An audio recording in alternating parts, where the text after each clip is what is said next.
Hey, so in this video, I'm going to be discussing the 4 changes that I made that made me take my agency from really being a failure for 3 years to actually growing my agency to multiple 6 figures, hopefully so you could do the same thing. Now, for the first 3 years of my journey, I had booked 3 meetings for my agency, 3 meetings in 3 years. Then I made some changes, which I'm going to be talking about in this video, that allowed me to start actually scaling that agency past multiple 6 figures. Today, we book anywhere from 50 to 60 plus sales calls a month for a high ticket offer. So I'm going to be telling you exactly what that journey looked like. Hopefully keep it short for you, give you exactly what you need today, nothing more, nothing less. But if you don't know who I am already, my name is Reece, Reece Moss, and after growing my own agency to multiple 6 figures in ecom, I launched Agency Surge, where it's our mission to simplify and streamline the agency growth journey by providing the necessary tools, systems, and support to make agency growth easy and efficient. So now, without further ado, let's go ahead and get into the video. So I've got some notes that I'm just going to open up here. And the first one, just to get right into it right off the bat, is I started looking at my business as the main priority. Back in 2017, where I first started, as I said, I had this period from 2017 to 2020. I had booked 3 meetings in total, wasn't very successful. Then in 2020, that's when I started booking more meetings and really actually started scaling the agency. Well, not scaling, but grew the agency from there. I ended up getting my first few clients on board and then eventually ended up scaling. So what happened is I was working a 9-to-5 between 2017 through 2020 to I think it was August or September 2020, I ended up leaving my 9-to-5. I was working in retail, a job that I didn't enjoy very much. But I made this very, very subtle change in my mindset, which is the understanding that I was an agency owner first, I was a business owner second. Sorry, I was an agency owner first, I was an employee second. Me being an employee was there just so I could pay the bills, just so I had money.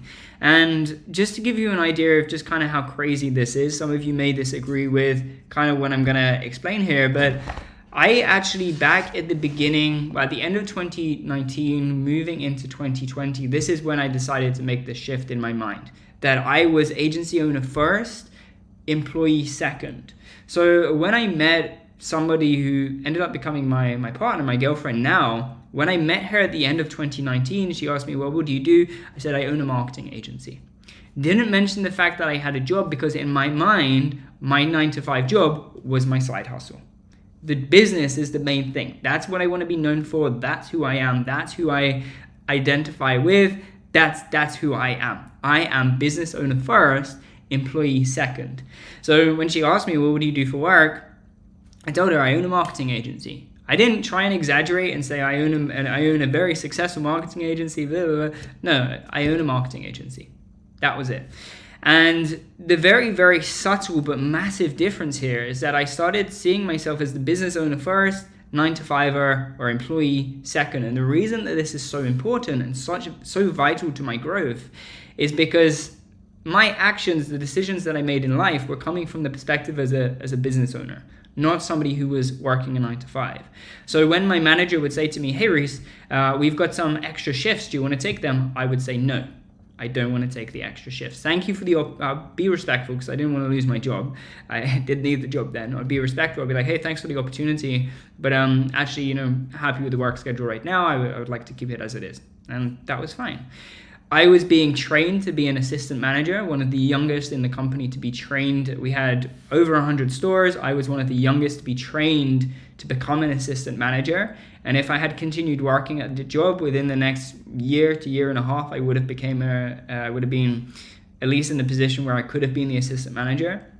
But the moment that I made this decision that I was agency owner first, employee second, I dropped that training. I said to my manager, hey, you know what? I'm kind of happy with my position right now. I just want to continue doing the regular retail sales associate position that I was. Sales associate, commission was terrible. But the point is, I was making decisions based on agency owner first, employee second. So when I was offered more hours, I would turn them down.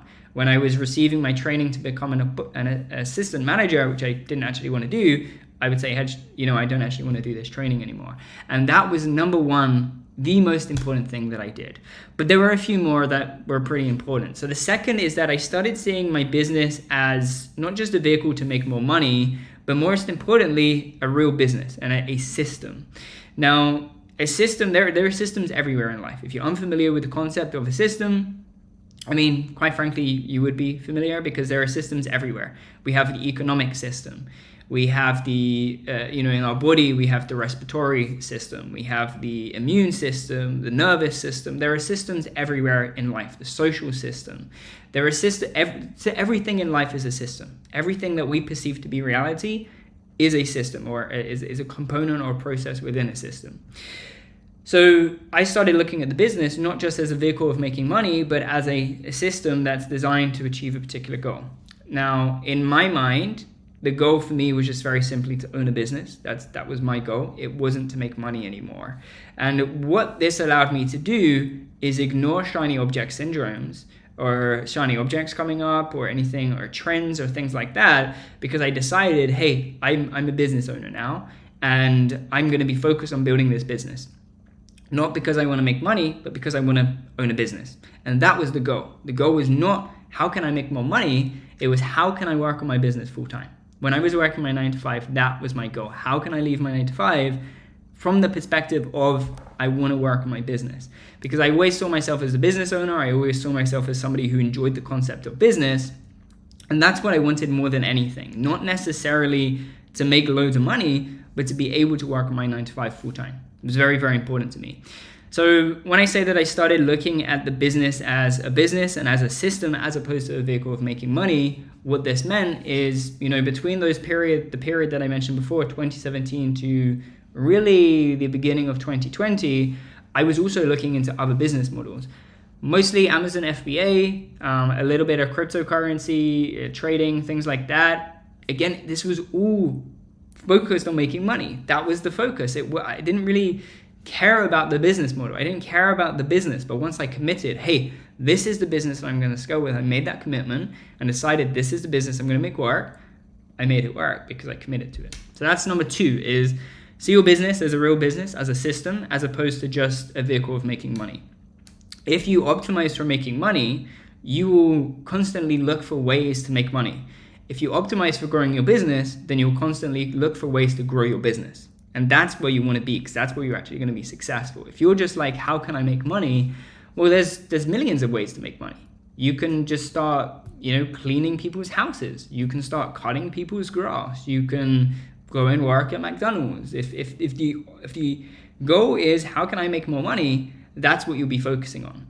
If the goal is how can I grow my business, that's what you'll be focusing on. And that's ultimately the place that you want to be. It's the most important. So number 3 is that I really just detached my ego and emotion from doing the things that I had to do. I didn't care if I didn't want to do something, such as outreach. I did it anyway. I didn't care if somebody ignored me. I would follow up with them. I didn't care if somebody told me in a not so nice way to go away. I would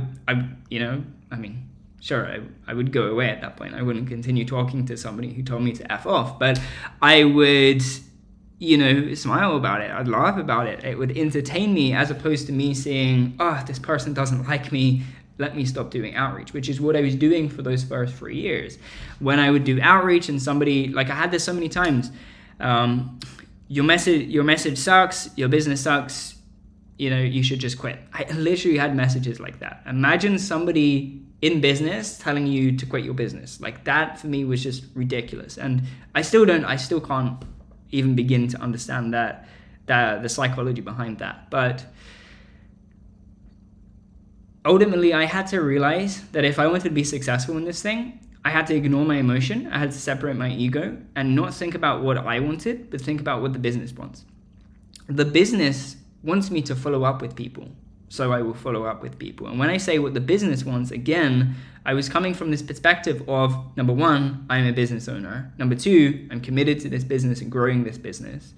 And because of those 2 things, I was able to then make decisions and take actions as somebody who wants to grow that business.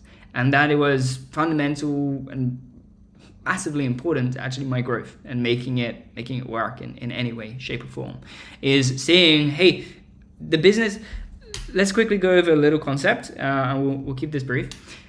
When people start a business, beginners, and unfortunately this is very difficult to avoid, you will at the beginning see your business as an extension of your personality and your identity. You will see the business is me just on an exterior form. It's a form of my identity. It's a form of who I am. But when you're doing that, the problem with that is you start involving your emotions in the business. So if you're doing outreach, somebody tells you to go away, you're unable to recognize that they're not telling you as an individual, go away. They're just, the offer wasn't interesting, they've received outreach 50 times today and they were unhappy. Whatever it is, irrelevant. But the point is, they're not rejecting you. They're rejecting the offer, they're rejecting the messaging, they're rejecting the outreach. They're not rejecting you. But when you're starting, especially when you're starting, and you've got your ego and you've got your emotion tied up in the business, the moment somebody says, no, I'm not interested, you're going to take that personally. It's going to hurt you. It's going to develop pain. And then you're not going to want to do the outreach because you're going to associate the outreach with the pain, right? And what we really want to do is flip that around, where we associate the outreach with pleasure. Because we don't want to do things that create pain. We want to do things that lead us away from pain towards pleasure. So, side tangent, but if you're struggling to do outreach, or anything for that matter, anything in life, think to yourself, well, what kind of pain am I associating to this thing currently? Why is it painful for me? And how can I make it more pleasurable? And if you can make it more pleasurable, you'll find it easy to actually go on and do the work. So that's it on that note. But in short, stop seeing the business as an extension to your identity, and understand that it's separate from you. It's not you, and it shouldn't be you. It's a business. It's a separate identity. When we create the business, when we legally register the business, we are creating a separate identity, entity. They call it entity. We're creating a separate entity. It's not you. Understand this concept. Your business is not you. You are not your business. Your business is not an extension of you. In some ways, yes, it reflects you, but that's usually because you're putting a lot of emotion, a lot of ego to it. When you start questioning, what do I have to do to grow the business? That's where the business starts growing. When you start getting upset because somebody told you to go away on an email, and then so you stop sending emails, that's you getting involved, that's you involving your ego and your emotion, and that's you not growing the business. So you got to avoid doing that. And number 4, and the fourth thing that I want to go over here, is I stopped listening to multiple YouTubers, and I just found one mentor and followed everything that he told me to do. I accepted that he knew better than I did, and I just followed what he said. Now, bear in mind that I'd been learning about business since 2016. I started in 2017. And that's basically 3 to 4 years of just learning about marketing, learning about business, not taking too much action here and there, but most importantly, just mostly learning, to be fair with you. And then in 2020, I decided, hey, you know what, I'm done with this now. I'm going to get one mentor and I'm just going to follow what he says. And I did exactly that. And that's when I started seeing results, because I ignored everything else. I coined the term noise. I call it noise, where if you're listening to multiple different sources, then you're going to get people telling you different things. So let's look at the general SMMA space right now, right?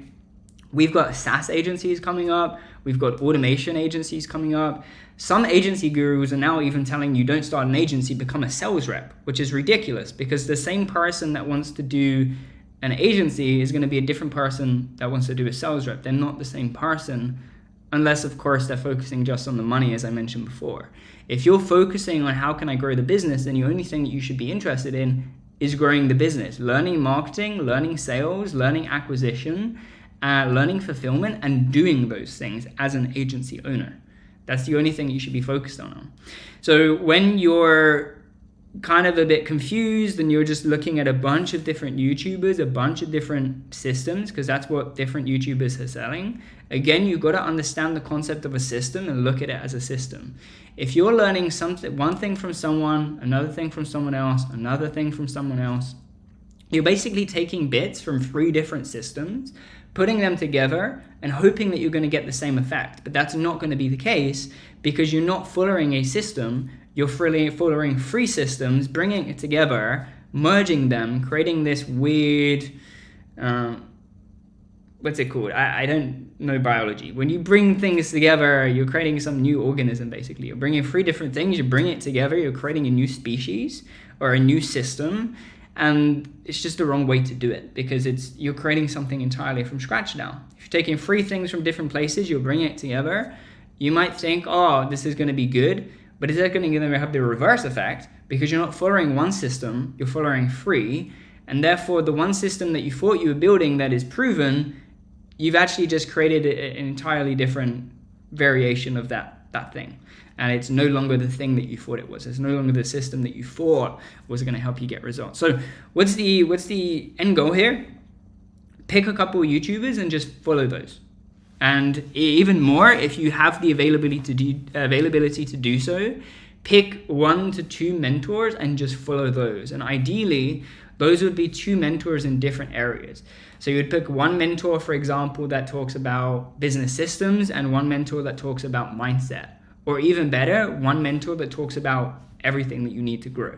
That is better than looking at different things from different places, because as I said, you want to follow one system. If you're following things from different people, it's creating a lot of noise, a lot of confusion in your mind, and you're going to be in this place where you don't know what to do, you don't know what action to take. You ultimately just need one system to follow. And I've noticed this both as a student, as a coach myself, helping other people. I've seen, hey, if they come in and they follow the system, they get results. If they come in, they partially follow my system, but then they start bringing in a bunch of things that they knew from before, they're not going to get the same results because they're no longer following the system. They've now created something entirely new. So that pretty much covers everything that I wanted to speak about today. But if client acquisition is a current problem in your agency and you're looking to solve it, click the first link in the description down below. There's a little video explaining a little more about what we do, explaining how that works, the results that we've helped agencies achieve, and really what we do at Agency Surge to help agency owners consistently and predictably schedule qualified sales calls for their agency. So it's entirely up to you if you click that link below and watch the video or not. But if acquisition and automation is something you're interested in or is a problem for you right now, then feel free to check it out. But ultimately, that's everything today. I hope you enjoyed the video. If you did, I'd appreciate it if you click the like button. Leave a comment down below if I said something you disagree with or something that you feel like I should add to this list. And yeah, subscribe if you want more content. I'm going to be making videos like this much more frequently on the channel now. And put any requests down below, and that's pretty much it. So yeah, have an incredible rest of your day, and I'll see you again soon. Take care.